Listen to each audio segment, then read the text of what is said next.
امام اعظم ابو حنیفہ رحمہ اللہ بچپن سے ہی اللہ تبارک و تعالی نے ان کو ایک خاص قسم کی فراست عطا فرمائی تھی، بچپن سے ہی۔ جب چھوٹی عمر کے تھے تو علماء کی مجلس میں بیٹھا کرتے تھے۔ اس دور کا یہی شوق ہوا کرتا تھا، جہاں علماء کی مجالس ہوتی تھی وہاں لوگ بیٹھتے تھے شوق اور ذوق کے ساتھ۔ آج تو لوگوں پر خوب محنت کی جا رہی، علماء سے دور ہو جاؤ، علماء سے دور ہو جاؤ۔ ان کو پتہ ہے کہ یہ قرآن و حدیث سنائیں گے اور تو کوئی بات ہوگی نہیں، لہٰذا علماء سے دور ہو جاؤ۔ اب علماء سے دور ہوں گے تو ایک وقت تھا جب بڑے بڑے مسئلے چھوٹے چھوٹے لوگوں کو آتے تھے، آج چھوٹے چھوٹے مسئلے بڑے بڑوں کو نہیں آتے۔ دور کر دیا نا دین سے، سیکھنے سکھانے سے ہی دور کر دیا۔ امام اعظم ابو حنیفہ رحمہم اللہ وہ بیٹھے ہوئے تھے علماء کی مجلس میں، اتنے میں ایک مسئلہ آیا علماء کے پاس کہ ایک بندے نے اپنی بیوی سے کہا ہے کہ اگر تو چاند سے زیادہ خوبصورت نہ ہوئی تو تجھے 3 طلاق۔ اب مسئلہ یہ بتائیے کہ آیا طلاق واقع ہو گئی یا نہیں ہوئی؟ اس وقت جو علماء موجود تھے ان کے سامنے یہ مسئلہ پیش کیا گیا۔ بعض دفعہ ہوتا ہے نا شوہر بڑے موڈ میں آ جاتا ہے، خوشی میں کچھ ایسے الفاظ بھی نکال دیتا ہے، بعد میں سوچتا ہے میں نے کیا بول دیا، یا جذبات میں آ کے کچھ غلط الفاظ بول دیتا ہے، بعد میں پچھتاتے ہیں یہ کیا کر دیا ہم نے۔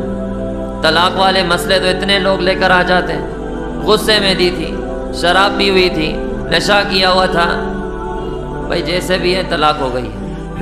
بہرحال اب وہاں مسئلہ آیا، اب علماء کرام آپس میں مشورے کر رہے ہیں۔ سب نے دیکھا کہ بھئی چاند تو بہت زیادہ خوبصورت ہے، اب اس کی بیوی چاند سے کیا خوبصورت ہوگی، چاند سے کیسے خوبصورت ہو سکتا، چاند تو بہت زیادہ خوبصورت ہے بھائی، رات کو دیکھو کتنا روشن ہو جاتا ہے، اس سے زیادہ حسین اور کون ہوگا۔ بیوی کو ہو گئی طلاق۔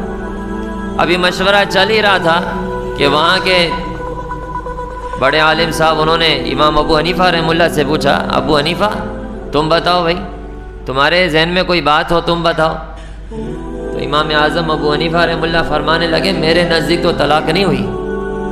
اب بڑے بڑے علماء بیٹھے ہوئے ناراض ہو گئے، اس بچے کو دیکھو، اتنے بڑے بڑے علماء فتویٰ دے رہے ہیں کہ طلاق ہو گئی اور یہ دیکھو چھوٹا یہ کہہ رہا ہے طلاق نہیں ہوئی۔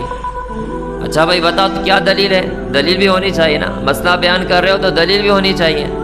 بھائی دلیل یہ ہے لَقَدْ خَلَقْنَا الْإِنسَانَ فِي أَحْسَنِ تَقْوِيمٍ، اللہ خود تو قرآن میں فرما رہے کہ میں نے انسان کو سب سے زیادہ حسین پیدا فرمایا ہے۔ دیکھو عربی کا ایک قانون سمجھو، ایک ہوتا ہے حسن، حسن حسن کا مطلب بھی اچھا، اچھا، ایک ہوتا ہے احسن، اسم تفضیل کا صیغہ، احسن یعنی اتنا حسین، اتنا خوبصورت کہ اس سے خوبصورت اور کوئی ہو ہی نہیں سکتا۔ اس مخلوق سے زیادہ خوبصورت اور کوئی مخلوق اللہ نے بنائی ہی نہیں ہے۔ جب اللہ خود قرآن میں فرما رہے ہیں کہ یہ انسان سب سے زیادہ حسین ہے تو پھر چاند کی کیا مجال، پھر یہ ستاروں کی کیا مجال، انسان سب سے زیادہ خوبصورت ہے۔